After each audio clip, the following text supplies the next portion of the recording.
A starving lion crept toward little Trevor Harper, ready to turn an innocent afternoon into a tragedy. With hunger clouding its instincts, the wild predator closed in, and every second felt like the world was holding its breath. But just when it seemed all hope was lost, an unexpected act of courage shattered the deadly moment. And what happened next will leave you breathless. As justice, heart, and heroism collided in a way no one could have predicted.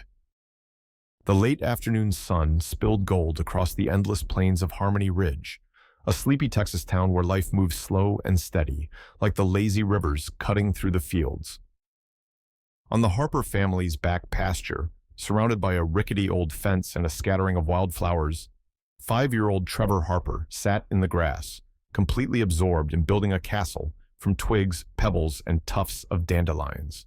His tiny hands worked methodically, and every so often he'd glance up with a wide, proud grin as if presenting his masterpiece to the wide open sky.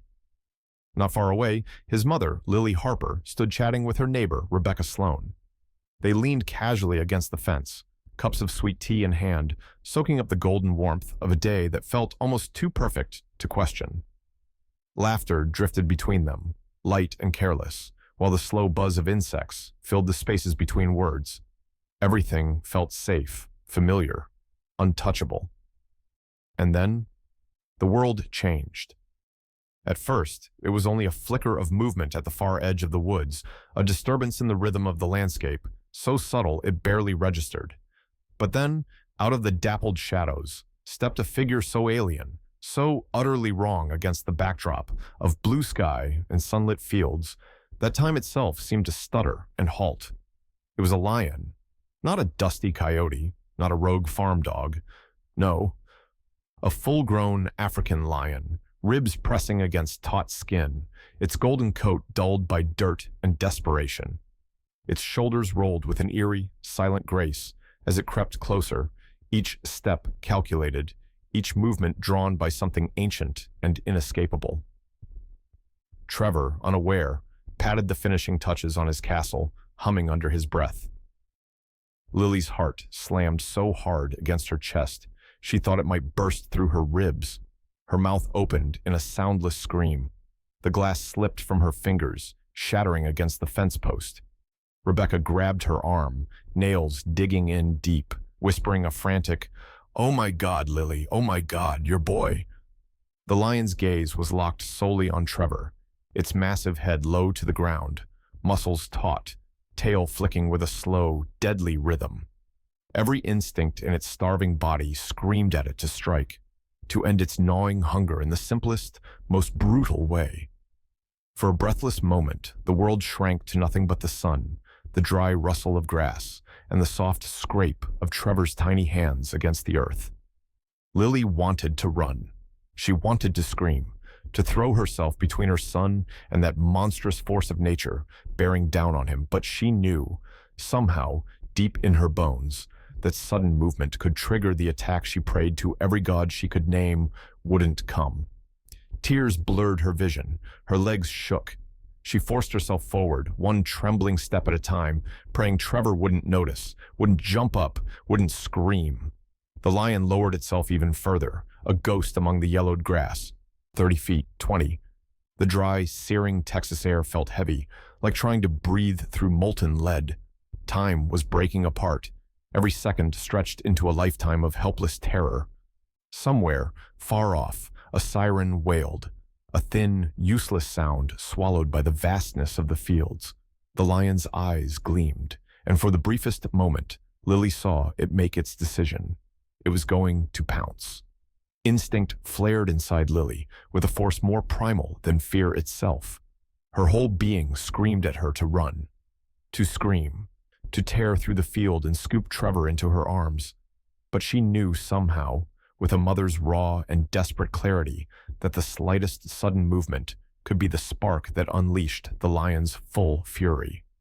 Her fists clenched so tightly, her nails dug deep into her palms, grounding her to the earth as she forced herself forward, inch by agonizing inch. Every step was a silent battle against the natural terror crashing through her veins.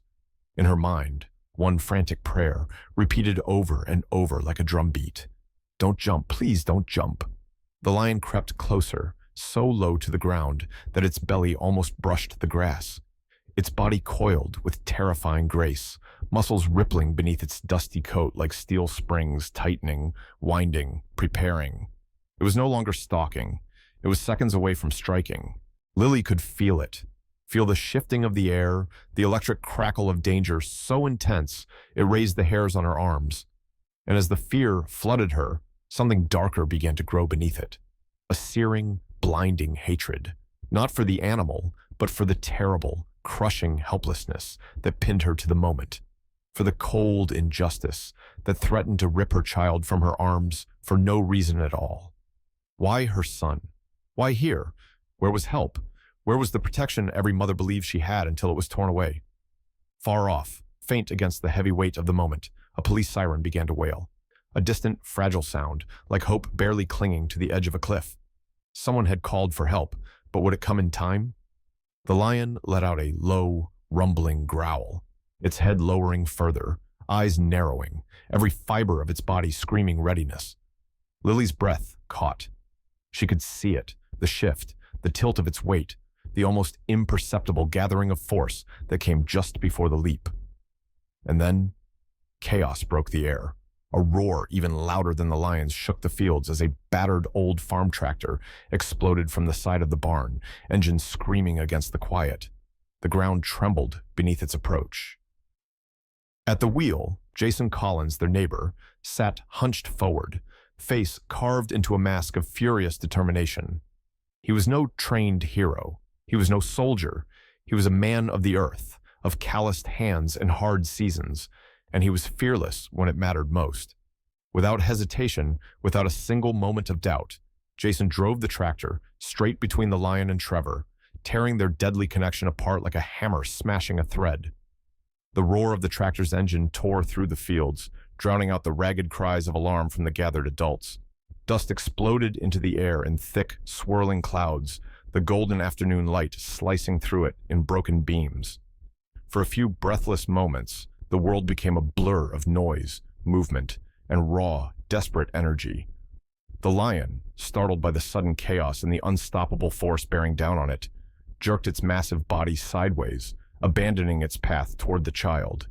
In a single powerful bound, it veered off course, crashing through the tall grass and disappearing into the tree line like a phantom swallowed by the shadows. Without a second of hesitation, Lily sprinted across the field, her legs moving faster than thought, her heart pounding in her throat. She scooped Trevor into her arms, clutching him against her chest so fiercely that he let out a small, confused grunt, his little hands pressing into her shoulders. Tears spilled freely down Lily's cheeks, tears of pure terror, profound relief, and overwhelming gratitude that she could still hold her son, still feel his heartbeat against hers. Minutes later, the wail of sirens grew louder, and a pair of dusty patrol cars, along with a veterinary rescue unit, sped onto the property, kicking up another wave of dirt and urgency. By the time the officers poured out and swept the area, Jason Collins was sitting casually on the hood of his battered tractor, wiping the sweat from his brow with the worn sleeve of his shirt, as if he had just finished a day's hard work and not charged a wild predator to save a life.